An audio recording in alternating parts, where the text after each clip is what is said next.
of honor. It's the one and only Jackson Hinkle who joins us now. Jackson, what was it like sitting metaphorically in a studio with Rupert Murdoch's mouthpiece, Piers Morgan?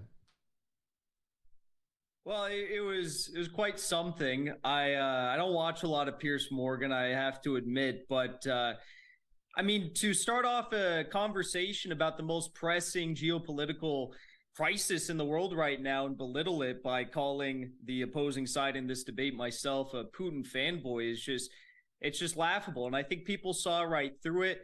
The debate on his own YouTube channel, he's got millions of followers, and the vast majority, I think it was by a factor of 4 times, people disliked his video. And it's because if there's one thing worse than, I guess, hypothetically being a Putin fanboy, as he called me, it's probably to be a Zelensky fanboy.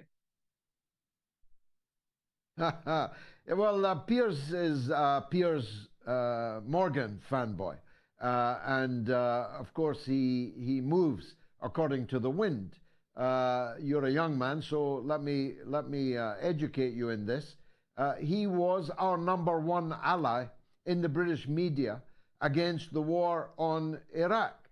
He disbelieved everything that the state claimed about the case for invading and occupying Iraq. But he now believes every word of the state case for the war against Russia and the destruction of the Ukrainian people in that vainglorious inglorious bid. You made you were only on there because they're having to acknowledge that actually in your country and in mine, there's rather a lot of people would prefer Putin as their leader than Joe Biden or Rishi Sunak. Isn't that right? Yeah, it's 100% correct. And well, for you to say that Pierce used to be an ally on subjects such as the Iraq war, I mean, it's just baffling to me because I don't even think he knows what he believes in, and that's why I have to thank people like you who are sincere and honest truth tellers and have been for so long. Because I asked Pierce a simple question. I said, Pierce, if you look at your own Twitter account from February 24th, 2022 onward, there's countless tweets about Ukraine and how he prays for Ukrainians and the atrocities of Putin against the Ukrainian civilians. But if you look before February 24th, 2022, there's not a single tweet about the 15,000 people that were slaughtered in the Donbass, the primarily ethnic Russians killed at behest of NATO by the Ukrainian Nazi government. And in fact, there was one tweet about Zelensky prior to February 24th, 2022, and Piers Morgan was making fun of the comedian with no political experience having risen to the prominence of president of Ukraine. So he was actually making fun of him back then. But it just goes to show that when I asked him the question, why did you not tweet about the Ukrainian deaths prior to February 24, 2022? And he was silent. In fact, he handed the question off to his other Zelensky fanboy he had in the studio with him. I think it proves that so many of these talking heads in the mainstream press, they simply don't believe anything. They are nothing more than, as I just put it, talking heads regurgitating whatever the CIA or the State Department or MI6 have to tell them about matters like Ukraine. Yes, they live under the dictatorship of the prevailing orthodoxy, but it's particularly sad in Piers's case because he didn't do that in the run-up to the Iraq war. And I counted him as a friend then and for many years thereafter. But as Elvis Costello said, somebody needs to put out the big light. I can't bear to see him this way. But you actually trounced him in the debate because you're a very, very brilliant young man. So much so, you're now an ambassador. And I want to ask you about that. It is quite something that North Korea, for so long shunned by East and West, let's face it, the Chinese and the Russians were nominally allied with North Korea, but they kept it at arm's length. But Shoigu, the Russian defense minister, was given a rock star welcome in Pyongyang this week. And it's quite obvious to me, reading the lines and between the lines, that North Korea is about to move quite significantly into, if you like, the new world that is being formed by this UN reconfiguration of the planet. And you are volunteering to be a goodwill ambassador, and good for you being a goodwill ambassador, because why should we be enemies of North Korea? We shouldn't be. We shouldn't be. And I think many people across the world understand all the good that Kim Il-sung and Kim Jong-un have done for the world. Kim Jong-un is a peace-seeking leader, despite what, the talking heads, again, at CNN and Fox News and MSNBC say about him. They make him sound like some insane, tyrannical, authoritarian, bloodthirsty tyrant that can do nothing right in the world. But when you actually look at videos of Westerners, Australians, UK citizens, anyone who travels to the Democratic People's Republic of Korea, you see something that's actually exactly opposite to what Hollywood portrays in the movies of North Korea. And you begin to understand that what Donald Trump was trying to do, strike a peace deal with North Korea and begin to normalize relations with North Korea, is actually a good, necessary step, because Russia and China understand that, like Africa, North Korea is a part of this new world, this new formation, this new century that we're living in. And they are people just like us, created by God, and we should be working with them to industrialize the world, create a more peaceful world, and a more hopeful world for all of our nations. Well, I've been there twice. I haven't met Kim Jong-un, but I've been to North Korea twice, and it is a very fascinating place, unique society. And I hope that you have success in your attempts to foster more goodwill. But I can't show any goodwill towards Joe Biden, I must tell you. As I look at the circus in Washington and see the consequence, I mean, it may have started out just as a grift for the Bidens to make a pile for the future after Joe left the White House as vice president to President Obama. But look what it's turned into. It has corrupted the U.S. Constitution, and it has begotten a war.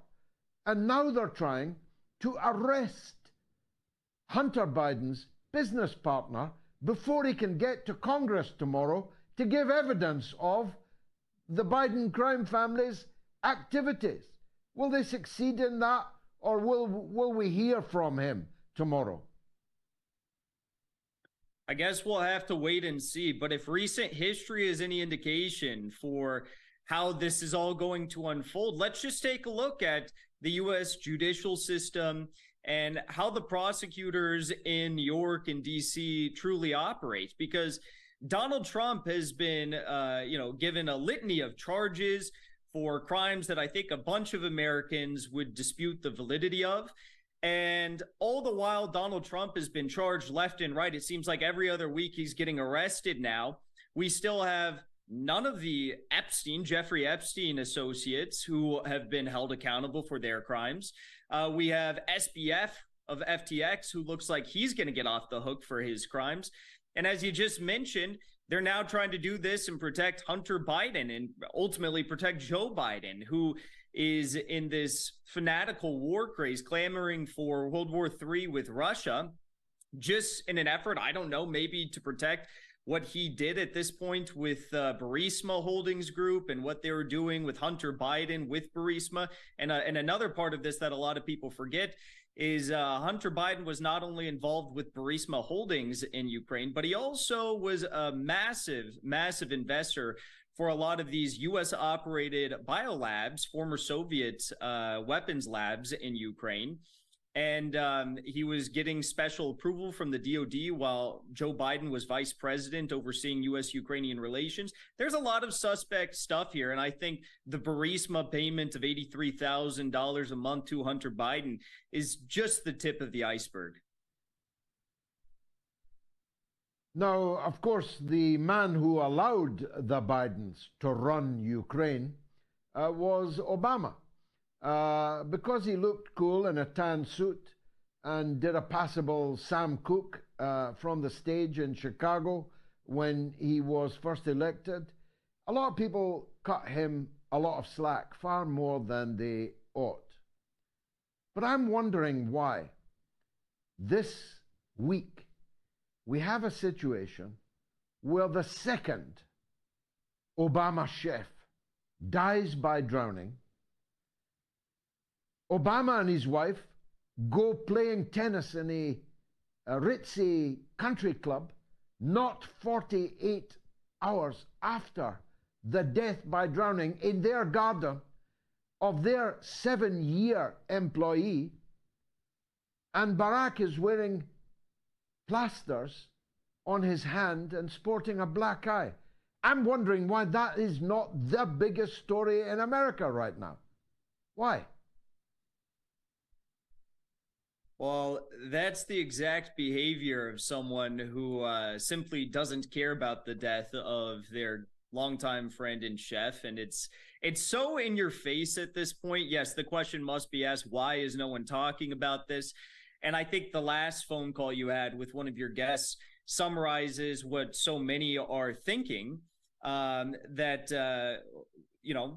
at the end of the day, Joe Biden is not polling very high right now, especially when you put him head-to-head against Donald Trump. Even in the Rust Belt and the swing states of the United States, which are so critical for winning a presidential election. And I think a lot of people understand that the Democratic Party would love to see someone like Michelle Obama run for office, run for president of the United States to replace Joe Biden, who's sputtering out on his last fumes right now. And, you got to clean up a few untied ends if you're going to run for president of the United States and you have as much dirt on you as I'm sure the Obamas do. So it's not to say that they're guilty, but when you look at these photos that are up by my face on the screen right now, I mean, you have Obama walking around with what appears to be a black eye. He's got presumably cuts on his fingers covered by medical tape. Where did that come from? And why are they so okay with the notion of just flaunting the fact that this looks extremely suspect and that they don't care? Yeah, it would look extremely suspect if it were Donald Trump that had lost the second of his chefs and was playing golf 2 days later and with a black eye and wearing tape on his hand. Now, finally, Jackson, I'm grateful for your time. If it's not Obama, Mrs. Obama, not sure what her credentials would be, except being married to a former president. I suppose it's a 2-for-1, buy one, get one free, a way of Barack also to be back in the White House. If it's not them, it's going to be this California fellow, isn't it? This Gavin Newsom, about whom most people this side of the pond know very little. Can you enlighten us? Yeah, he's someone who's got very high presidential ambitions, although I don't think he's going to be polling that high with the American public, given what has happened to California. George, I just moved out of Los Angeles because the situation has become so grim. I'm a California native. I grew up in Orange County, and I moved up to Los Angeles about 2.5 years ago. And it's just insane to see what has happened to our state, the most beautiful state in the union. And now it looks like a video game zombie wasteland. It's horrific. It's so sad. We have 600 to 700,000 homeless Americans. 10% of those are veterans who served our country abroad. Meanwhile, Joe Biden sending what, $200 billion off to Ukraine. And Gavin Newsom, though he has no say on this because he's a governor of the state of California, I'm sure he applauds and supports all these ambitions of Biden to send more money to Ukraine when his own state is crumbling. Okay. Now, someone who's polling much higher is someone who actually, in the Democratic Party, who rejects the Democratic Party orthodoxy, is Robert F. Kennedy Jr. I have issues I disagree with him vehemently on, of course, and I'm sure you do as well, like on Israel, for example. But don't you think it's interesting to see someone who is so in opposition to the stated goals of the Democratic National Committee, the Democratic Party, and nearly all Democratic elected officials across the nation polling at 20% in the party? I don't think Gavin Newsom is going to win the Democratic nomination if he does in fact seek it. He's running ads in Florida right now. I've seen those. By virtue of his great ideas or his good looks, I think it will be a gerrymandering of the process, just like we saw with Hillary Clinton becoming the nominee back in 2016 when Bernie Sanders was polling so high. And what can you make of President Biden refusing security detail from the state for Bobby Kennedy when actually the system of giving protection to people running for president only was invented after the murder of Bobby Kennedy's father? Who in the Democratic Party can support refusing protection for somebody called Robert Kennedy? It seems like a weaponization of our own, our own law enforcement agencies in the United States to try and stifle the success of his main political opponent within the Democratic Party. But then again, is it really that out of character for someone like Joe Biden, who has sicked big tech thugs on any and all opposition in the free and open media independent press? Is it really all that much of something that's out of character for someone like Joe Biden when he's sicking federal prosecutors on his main and number one opposition that's looking like it's going to beat him, that is Donald Trump in the Republican field? No, I don't think it is. And I think, frankly, as grim and dark as it is, Joe Biden would probably love to see Robert F. Kennedy Jr. end up like his own father or like his uncle JFK in their very, very sad and tragic demise. Well, actually, given the record of the Secret Service in protecting Jack Kennedy and the original Robert Kennedy, it's maybe best if Bobby doesn't have recourse to them. Jackson Hinkle, you're a star man. Thanks for joining us on the mother of all talk shows.